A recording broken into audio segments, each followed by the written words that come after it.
10 years ago, I broke this hand in a car accident. Now, this wasn't just a small fracture. I broke my third metacarpal bone all the way through, had to have 4 wires put in, and they stayed there for 6 weeks. After the 6 weeks, the wire came out, and this is when the rehab process really begins. The bone may be healed, but my grip strength was not there. I couldn't even make a full fist. So today, I'm going to walk you through the process of how I regained my full hand function and got my grip strength back to normal.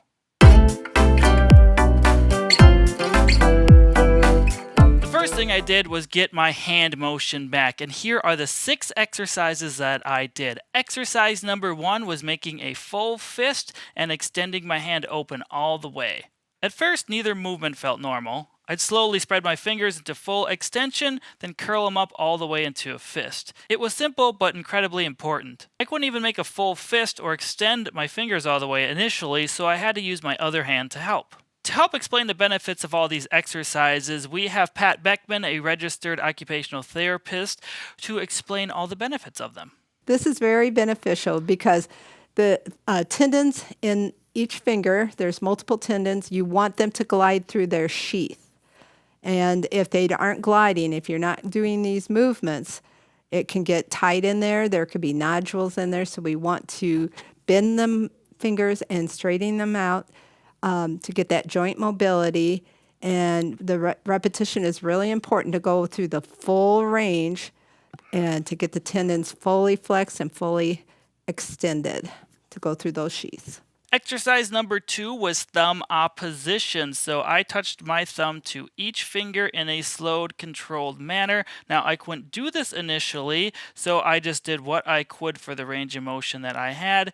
And I really worked on bringing my finger to my thumb because I found early on it was pretty easy for me to bring my thumb way over to my finger. Your thumb is 50% of your hand. If you didn't have your thumbs, you would not have opposition. The thumb is one of the most important parts of your hand. I had a woman who used to feed cups into a machine at a factory, and it popped her thumb right off.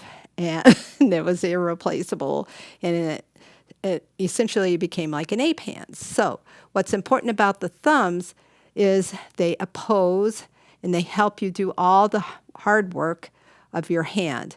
So it goes in different directions, abduction, it goes into flexion, and it goes into extension. You can't hitchhike without it, and you can't grab and develop that strong grip without your thumb. Exercise number 3 was the tabletop position. Now with this exercise, you bend at your first knuckles here and keep the rest of them straight. This one was extremely hard for me to do early on because of where I had the wires in my hand. It took me a long time to get this back and functioning like normal. There's a couple different movements with your finger joints, and you could do a tabletop exercise where you just bend at the big knuckles, but you keep the other fingers extended, because that's real important that you can isolate each joint and do the tabletop exercise to have the control here with flexion, and then doing the opposite extension, the straightening of the fingers here. And that helps you with opening and carrying things, picking things up. So that is really important that you could separate the two. And then you can grab with your thumb for grasping things, pulling up your sheets, shaking out your sheets, pulling up your pants. Those kind of activities is what's so important with that. Exercise number 4 was a progression of the tabletop, going from tabletop back to a claw. So I'm working on bending all my joints and straightening them all out in this range of motion. Again, this one was kind of difficult, a little harder than tabletop, and I didn't progress to it right away, but I found it very practical to do. So the next one, it's tabletop to claw. So tabletop, like you have your table here with all your digits, 2 through 5. Not the thumb, but, and then you bring it back like this, and back and forth. And this is to get better control of the joints in your finger. And then you could grab little teeny things under your fingers if you can keep it like this. And pull strings, and that would help build that strength through, like a pipe cleaner to develop that strength, or shoestrings. When you're grabbing tents and you're trying to pull tents, that works that muscle too. Next, I started progressing tabletop to palm touching. This one was actually the hardest exercise I was doing, so I would hinge to a tabletop and then try to touch my palm. This took the longest to get back when it came to motions, primarily in my middle finger area, since this was the bone that I had broken. If you still have some tightness, this is the tabletop to the palm, and you come up, and then you go down slowly to the palm, and then up into the palm. So you're getting maximum metacarpal phalangeal flexion, the big knuckle joint, and able to touch down and strengthen that and get that range of motion and that glide that you need, the tendon glide.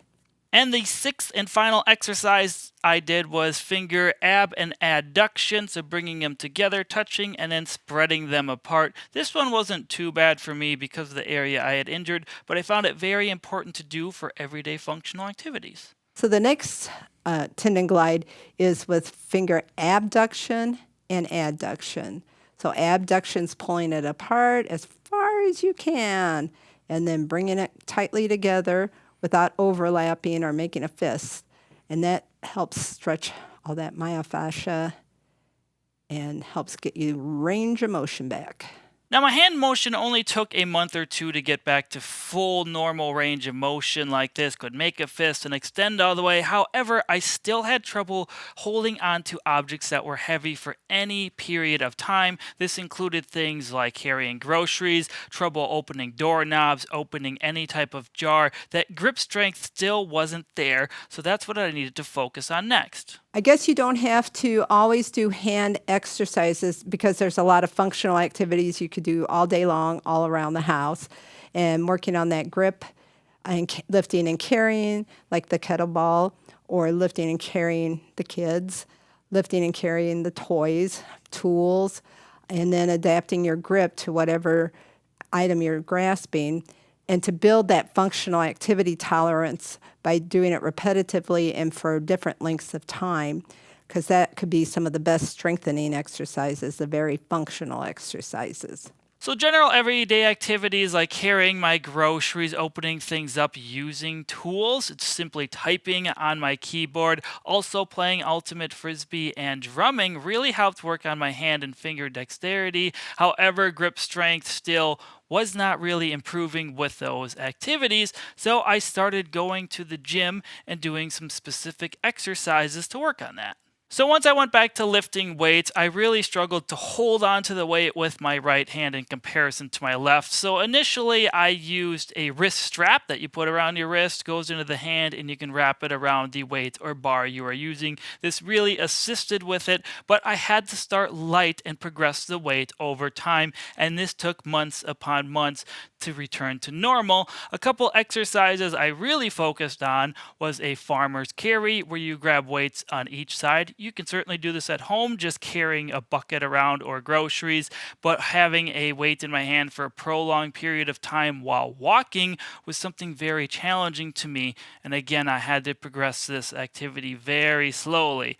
Another thing I did was hanging from a pull-up bar. Initially, I had to use the wrist strap, and I would hold on with my feet touching the ground. Over time, I could go to a dead hang, meaning I did not have to support my feet and my body weight, and I could slowly build up the duration. Once I could dead hang comfortably, I started doing some pull-ups as well, or the pull-down machine, and this really helped build up that hand strength, and eventually it got back to normal. Now, this entire process of getting my hand and grip strength back took about a year, and even to this day, 10 years later, every time I test my hand strength, my left hand is still a little bit stronger than my right, even though I am right dominant, just because I did have the fracture and surgery. But that doesn't mean you should be discouraged if you are currently rehabbing a hand injury or working on your grip strength, because there is sign of improvement. You just have to be diligent and do your exercises. Now, if you're personally dealing with a hand injury, maybe it was a break, a sprain, or just arthritis, I want you to let me know in the comment section below what works for you and what you are doing to help rebuild it. Now, if you're looking for more expert advice from a occupational therapist that interviewed on our podcast, you can check out the video link below. Bob and Brad, the two most famous physical therapists.